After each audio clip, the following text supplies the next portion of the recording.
Welcome to Making Connections, a WMMT series on diversifying our future.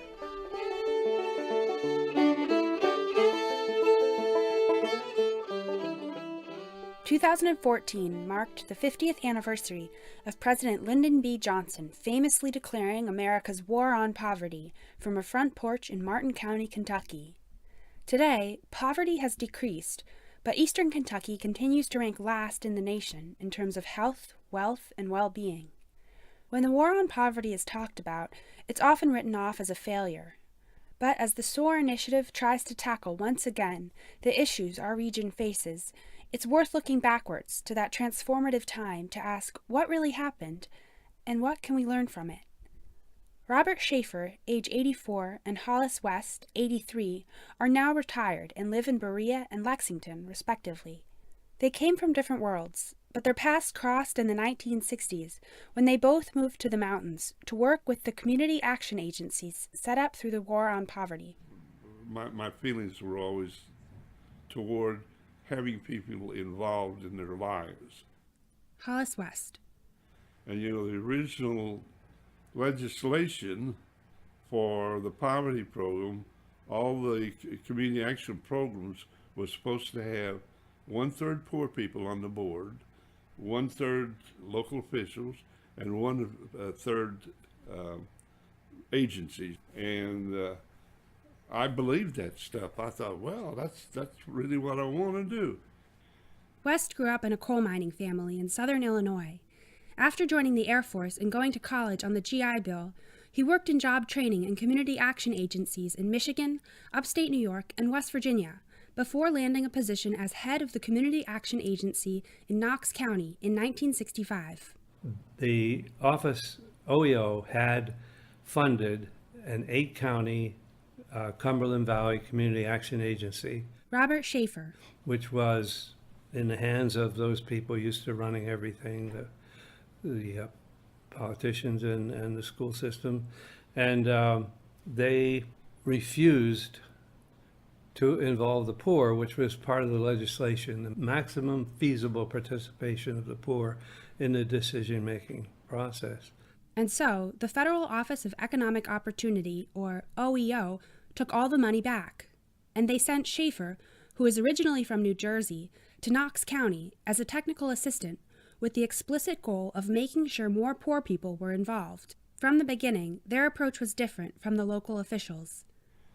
I went to the people and asked them what they wanted instead of what we wanted for them to do. And what they told me is they wanted roads, and they wanted jobs, and they wanted education, Well, that's what I started to do then. West tracked down surplus equipment from the government in Ohio and brought it back to begin a roads program. But it was the poor people who decided which roads got fixed, not the county officials. Shaffer found surplus government sewing machines and began a small business that trained people in manufacturing garments and upholstery. And then, biggest of all, they were given an old building. Working with people from the community, they tore it down, cleaned all the bricks, and completely rebuilt it into an office space and industrial building, where they started a furniture business and a crafts shop. Bob Shaffer. The federal office hired designers and marketers. They sent a designer down, and the designer looks at what the people are able to do and what they're working at. And then they began to design these products, which were just fantastic.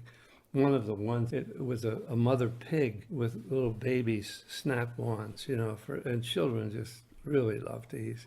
And so those are the items that were in Bloomingdale's.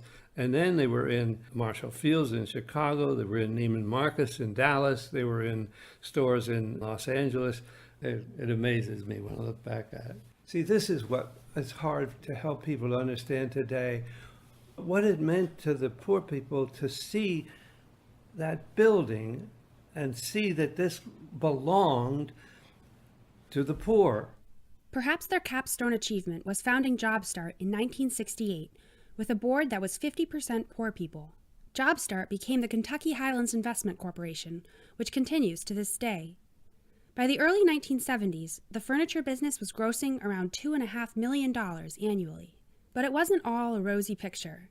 As their success grew, so did tensions between the county poor and the local power structure. What happened is, as we became more and more productive, they became more and more desirous of regaining control. And Hollis is a good example. They planned to fire him.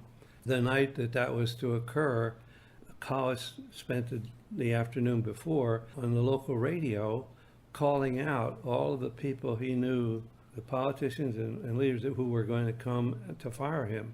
So that when we went into the room that night, it was packed in the courthouse, and somebody told me there were 50 guns in the crowd. And because Hollis had done that, these guys didn't show up.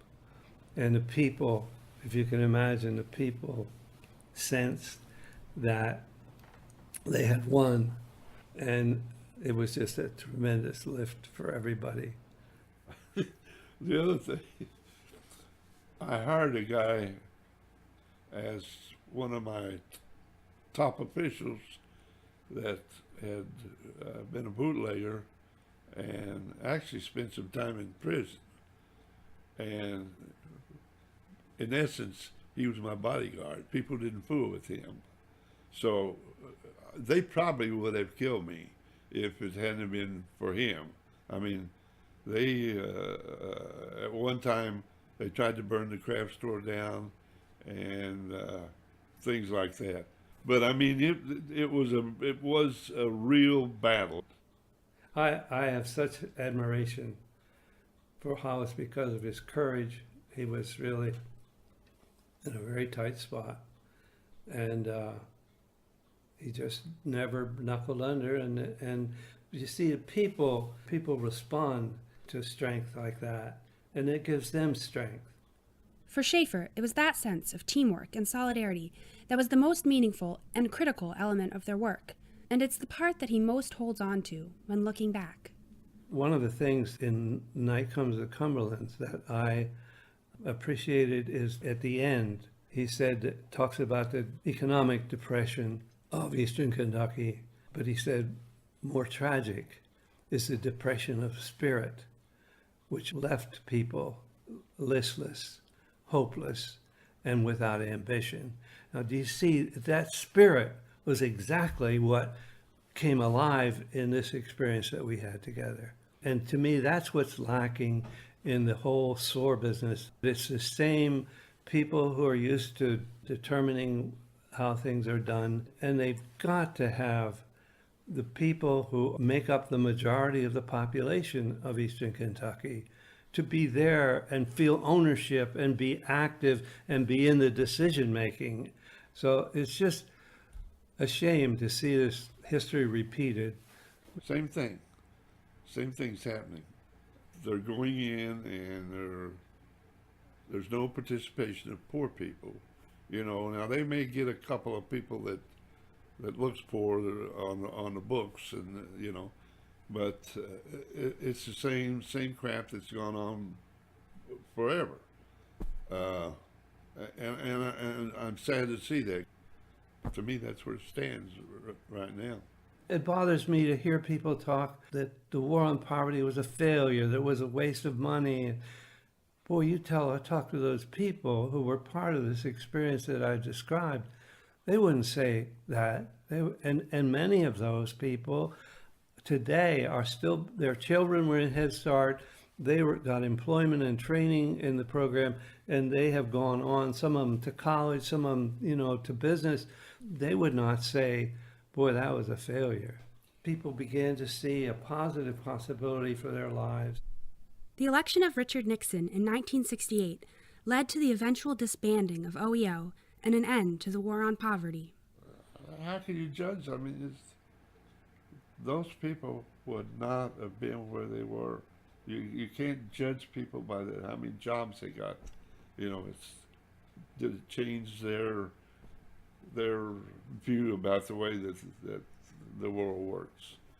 Why don't they take this money that the government's putting into these SOAR programs and set up a poor people's group that's got control of the money. Hollis West, 83, with Robert Shaffer, 84, veterans of the 1960s War on Poverty in eastern Kentucky. Reporting for WMMT with Mimi Pickering, I'm Sylvia Ryerson.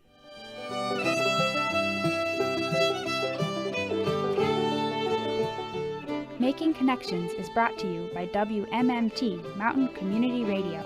Find out more at makingconnectionsnews.org.